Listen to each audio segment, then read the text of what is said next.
Hi guys, For today's video ay gagawa po tayo ng ng maha blanca. Yan. Ayan, simpleng maha blanca lang siya. Pwede siya pang negosyo.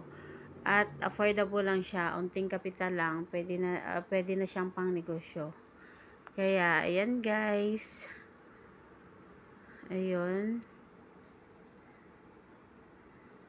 Ayan, hiniwa-iwa ko siya. Tapos, pero samahan nyo ako guys. At mag-start na tayo. Gagawa ng ating maha blanca. So, yan ang ating mga ingredients. Meron siyang 1 cup ng corn flour or cornstarch. Ayan, 1 cup lang po siya. Kasi ang ratio po nito is 1:3. Bali yung, ayan, so yan ang mga ingredients niya, ang corn flour. Bali ang corn flour, 1 cup lang siya. And then, ang coconut milk ay 3 cup po siya. So, meron tayong 2 lata. So, medyo mahigit ngayon siya ng 3 cups. Ayan. So, ang corn flour natin ay ano lang siya, 1 cup and then 3 cups of coconut milk. Tapos, meron tayong cheese. Tapos, isang lata ng condense. And then, meron tayo dyan, siya, salted peanuts. Yan, so durugin lang natin yan. Tapos, yan ilalagay. Hindi ako maglalagay ng corn kasi nga, hindi maganda ang corn dito nila sa lata. Medyo, alam mo yung pag kinain mo ay medyo, hindi ko lang dalawang beses na ako gumawa, pero hindi siya maganda. Hindi ako nasasarapan ng may corn. Iba kasi yung corn na soft. Dito kasi medyo, ayan, so ibuhos na natin sa malinis na paglalagyan. Yung paghaluan ko yung ating isang latang gata. Tapos, isunod natin yung isa. Ayan, so, bali, ano yun siya, higit po siya, 3 cups ang ating gata. Ayan, so binuhos ko na siya. And then, ang gagawin natin ngayon, ayan, so meron din tayong condensed milk. Yan ang ilagay natin, dito tayo maglagay ng salt. Kasi mas masarap yung maha blanca pag hindi siya masyado matamis. Ay salt, hindi tayo maglalagay ng sugar or whatever. Isang can na condensed milk. Tapos ilagay na natin tong corn flour natin or cornstarch dyan sa ating gata. Tapos paglagay natin siya dyan, imimix siya natin. Itunawin natin yung ating corn flour dyan sa ating gata. Ayan, tunawin natin. Hindi siya muna natin ilalagay sa apoy. Ilalagay siya muna dyan natin sa paghaluan natin. Malinis siya na na stainless na parang malaking palanggana ganun. Yung sakto-sakto lang, hindi naman kalaki yan. Ayan. Diyan ko siya hinalo. Tapos, ang gagawin ko niyan ay tunawin ko yung cornstarch natin dyan sa ating gata. Ayan, tunawin ko siya hanggang wala ka nang makikitang namumuo-muo. Dapat, natunaw siya ng husto. So, yan. Ganyan mag-prepare ng ating maha blanca. Ayan. Pag natunaw na po yan, tuloy lang natin siya ihalo hanggang sa matunaw lahat. Yung po yan, pang mix ng, mixer siya na mano-mano. Ayan. So, wala na siyang, wala nang namumuo dyan. So, tunawin natin maigi kasi meron pa siya mga gilid-gilid dyan na ayan, dapat natunaw yan siya ng husto. Na walang namumuo-muo. And then, ang gagawin natin, next natin ilalagay yung ating condensed milk. Yan. So, hindi na tayo maglalagay ng sugar pa. Mas masarap yung medyo sa ating, sakto-sakto lang ang tamis ng ating maha blanca compare sa sobrang tamis. Yan ang dinurog yan na peanuts yan. Yan, dandahan natin ilalagay dyan. So, bali po yan? Bali, 4 o 5 balot. Pero maliit lang yan na sachet. Dinurog yan. Ayan. Tapos yan, ihalo natin dyan. Next sa ating condensed milk. Yan, ihalo-halo natin dyan. Tapos i-mix natin ulit para kumalat siya at ma-mix ng husto sa mixture natin. Ayan siya. I-mix natin siya ng husto. Ayan na, na-mix na natin. So, ang nailagay na natin dyan, tinunaw natin ang corn flour. Ayan. So, ngayon, ilalagay na natin siya at start na tayo luto. So, meron namang umuo yan, pero mani po yan. Ayan. So, yan, halo. Diyan natin siya, dapat hindi non-stick yung ating pagluluto, ano, di kaya stainless or whatever, kaldero, basta, ano, yan. So, tuloy lang ihalo-halo hanggang sa mag-sticky siya.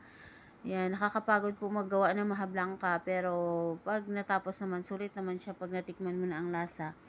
Ayan, so tuloy lang halo hanggang sa mag-sticky siya ng husto yung, tapos ililipat na po yan siya sa ano, ililipat na sa paglalagyan. Pero tuloy-tuloy lang yan, halo-halo. Ayan, so medyo na shortcut na po yan ang paghahalo kasi nga, yung apoy natin ay mahinang-mahina lang po yan. So, tuloy-tuloy.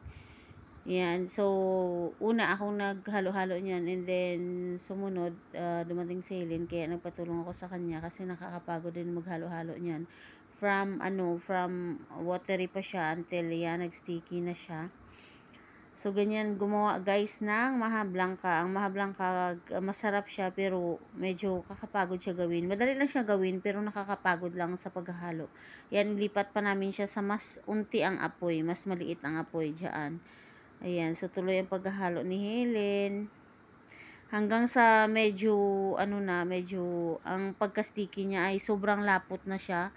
Ayan, ililipat na namin yan sa paglalagayan namin sa Pyrex yan. So, madali lang yan gawin ng maha blanca. Tapos, pwede rin siya pang negosyo kasi nga, affordable lang ang kanyang ingredients. Tsaka hindi siya masyadong maraming ingredients. Tsaka ilang beses na din ako gumawa ng maha blanca pero mas maigi yung una, naglalagay ako ng mais. Kaya lang ang mais dito hindi siya hindi kagandahan ng mais dito. Medyo matigas siya.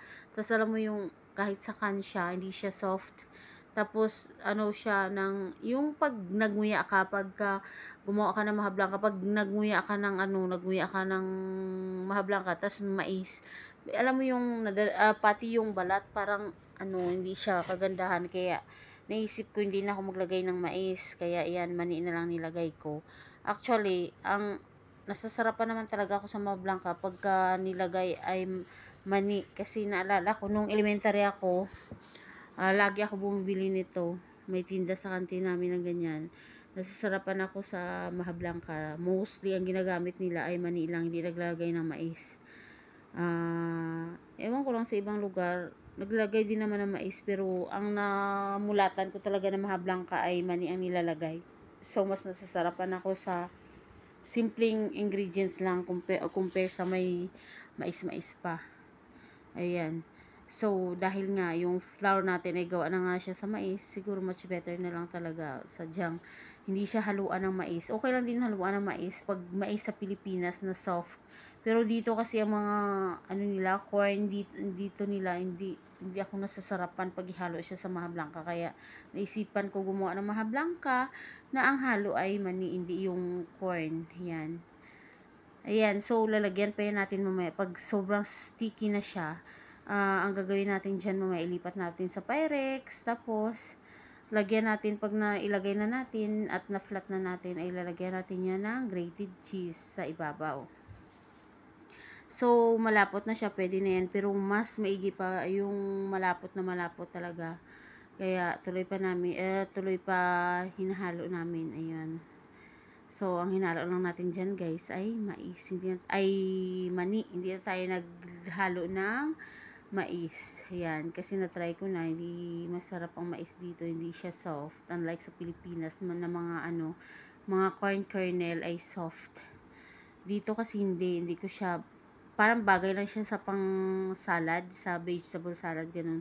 Pero pag ilagay mo siya sa maha blanca, parang hindi ako natutuwa kasi nga, kada nguya mo ay manguya mo yung, parang may balat pa yung mais, ganyan. Actually, ang mais may balat naman talaga, pero parang hindi soft ang nila, ang corn kernel nila dito, hindi siya soft. Unlike sa mga products sa Pilipinas, ay masarap. Siyempre, Pilipino tayo, iba talaga ang produkto ng Pilipino. Marami din naman sila dito produkto na masasarap na na mga cans, pero dahil nga Pinoy tayo, syempre tangkilikin ang sariling atin at mas nasasarapan tayo. Ayan na siya guys, pwede siya lipat, kaya nilipat na namin sa Pyrex. Itong mahablangka ay depende po yan, yung ingredients ay nakadepende kung gaano kadami yung gagawin natin. Ito siya, 1:3, 1:3, 1 cup lang siya ng corn flour, 3 cups of coconut milk. Yan ang ratio niya. Pero depende kung mas marami ang gagawin natin na corn flour, of course, mas marami rin ang mas marami rin yung ating gata. Ayan. Kasi nga, 1:3 ang ratio. And then, yan. Depende na yan sa paggawa. Kasi minsan, yung mga una-una kong gawa, meron akong unang gawa, palpak. Tapos, nung syempre, hindi ko siya tinigilan hanggang hindi ako natuto talaga. Kasi gusto ko talaga yan, matuto ako gumawa ng mahablangka. Ayun, kasi masarap rin siya ihanda sa birthday, ayun. Tapos ayan na, nagkudkod na ng cheese si Helen. Yung iba dyan nabubuo pang cheese. Kasi nga medyo maliit na, kaya hindi na siya makudkod dyan. Baka pati kamay makudkod na. So hindi kadamihan yung aming cheese. Pero pag gumawa ako ulit, dadamihan ko na ang cheese. Ayan. Kasi meron na naman akong gata. Tapos may corn flour pa ako doon. Kaya malamang sa sunod na naman na linggo baka gagawa na naman ako ng mahablangka. Ayan. So yung yung cheese namin ay yan, may bubuong iba pero okay lang din yan. Dagdag sarap pa yan sa mahablangka. Ayun. So yan na yan siya. So hayaan namin yan siya. Hindi ko na yan siya ilalagay sa ref. Kasi pangit pa lang mahablangka pag ilalagay mo sa ref. Tapos hindi pa siya ganun ka kasi sa ref malamig. Dapat sa labas lang siya talaga ilalagay. Kung gusto mo naman, kapag kumain na kayo, tapos may natitira pa, pwede naman siya ilagay sa ref, ang tira. Ayan. Tapos tatakpan lang siya. Pero sa ngayon, hindi namin yan ilagay sa ref. Malamang, maubos namin yan kasi unti lang itong ginawa ko. Ngayon, malamang maubos namin to. Upuan lang namin yan ni Helen mamaya. So, maubos yan. Oo nga, inupuan nga namin yan, naubos yan. Tapos may dumating na may bumisita. Yan, yaya, ayun. Inupuan din. Yan, ubos namin. Tapos namigay rin kami sa kapitbahay. Ayan, naubos rin namin yan. So, yan ang aking recipe for today, mahablangka, na hindi ko yan siya nilagyan ng mais. Lang siya. Very simple recipe lang siya, guys. Pero, actually, ito talagang nakamulatan ko na recipe ng mahablangka. Hindi na nga yan siya nilalagyan noon doon sa tindahan, sa kantin namin ng elementary. Ako, hindi na nilalagyan niya ng cheese. Sadyang mani lang, yan. Of course, dahil nga, pang negosyo. Pero pwede naman natin lagyan ng cheese yan kahit pang negosyo, pero wag lang sobrang dami. Kaya yan guys, pag gusto nyo gumawa ng mahablangka yan, pwede nyo gawin ng ganyan. Siya, affordable, and then hindi ganun kamahalan yung ating ingredients. Saka sure kikita tayo dyan. Depende sa paggawa natin. Siyempre dami-damihan natin. Yan. Medyo tipid siya pero masarap. Yan. So guys, sa mga bago sa aking channel, please don't forget to subscribe, like, and comment po. Ayan.